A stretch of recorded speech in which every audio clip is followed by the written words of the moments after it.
Il y a quelques jours de ça, j'ai été contacté par les éditions Glénat afin de vous parler d'un manga fraîchement sorti chez eux. Alors pour le coup, vous l'aurez compris, mais pour la première fois sur ma chaîne, il s'agit bel et bien d'un placement de produit, puisque comme l'a dit un grand homme... Moi j'ai touché le chèque. Ah ouais. Mais vous allez voir qu'on a plein de choses intéressantes à dire dessus, et ça risque de vous plaire. Bref, salut à tous, c'est Aniki, et aujourd'hui on va parler de For Life.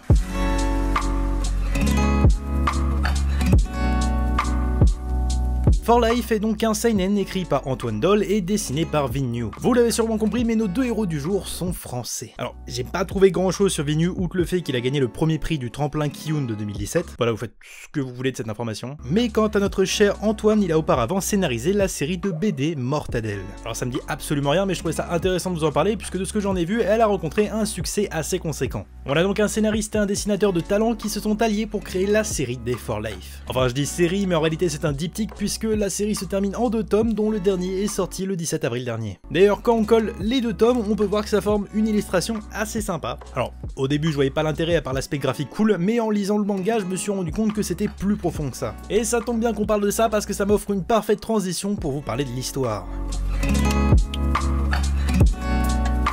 Nous suivons donc les aventures de 4 jeunes filles. Kali, Mina, Tam et Sarah. Alors je vais pas chercher à savoir si elles sont mineures ou non parce qu'on a le droit à quelques scènes dénudées, donc j'ai pas du tout envie de savoir. Alors voilà la petite technique pour donner envie à certains d'acheter le manga. Ces dernières sont fans de cosplay, alors qu'elles se rendaient ensemble à une convention afin d'exposer leur passion, leur bus est victime d'un accident de la route. Malgré la violence du choc, elles se réveillent toutes à l'hôpital, saines et sauves.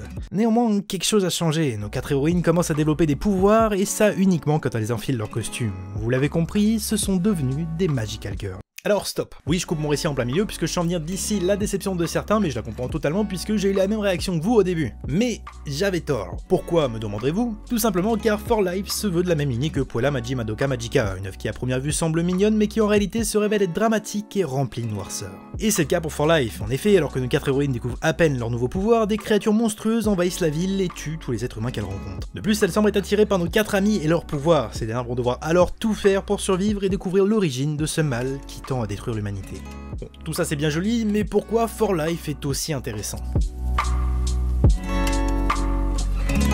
Pour être honnête avec vous, au début j'ai un peu de mal. Comme j'ai dit, nos 4 héroïnes sont des fans de cosplay et donc fans de la culture nippone et de tout ce qui s'y rapporte. Et forcément on se retrouve avec des personnages basiques, le garçon manqué fan de boys love, la rebelle, la fille fan de chat et de tout ce qui est kawaii.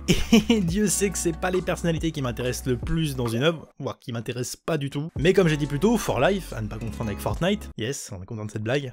Mais comme j'ai dit plus tôt, For Life veut se donner cette image mignonne pour mieux la déformer par la suite. Une fois que nos 4 héroïnes obtiennent leur pouvoir, leurs personnalités viennent à changer également. Le cas le plus flagrant à mes yeux est celui de Kali qui, en portant un costume de tueuse professionnelle, augmente son agressivité. Plus l'histoire avance, plus certains points deviennent troubles. L'univers semble vide, le comportement de Sarah se démarque des autres et le peu de personnages secondaires que l'on avait au début devient néant. Et c'est ça qui est intéressant. Tandis que tout ce qui construit l'histoire semble s'effondrer, l'ombre menaçante prend de l'ampleur et les créatures monstrueuses gagnent en puissance jusqu'à une révélation à la fin du tome 1 qui donne tout son sens à l'histoire. Et la suite du manga suit cette voie, tout devient logique jusqu'au nom de l'œuvre et à la double illustration que j'évoquais un peu plus tôt. Sauf que tout ça je vais pas vous le raconter, mais je vais vous inviter à lire For Life pour que vous puissiez le découvrir par vous-même. Bref, j'attendais rien de For Life, mais pourtant ça m'a agréablement surpris, et même la fin m'a particulièrement ému. Donc je ne peux qu'une fois de plus vous inviter à lire le manga, surtout qu'il est assez court, donc ça vaut vraiment le coup. En tout cas, si cette vidéo vous a plu, n'hésitez pas à lâcher un pouce bleu et à vous abonner. Vous pouvez me suivre sur Twitter et sur Instagram, tous les liens seront en description. En tout cas, je vous dis à la semaine prochaine pour une nouvelle vidéo, c'était Aniki,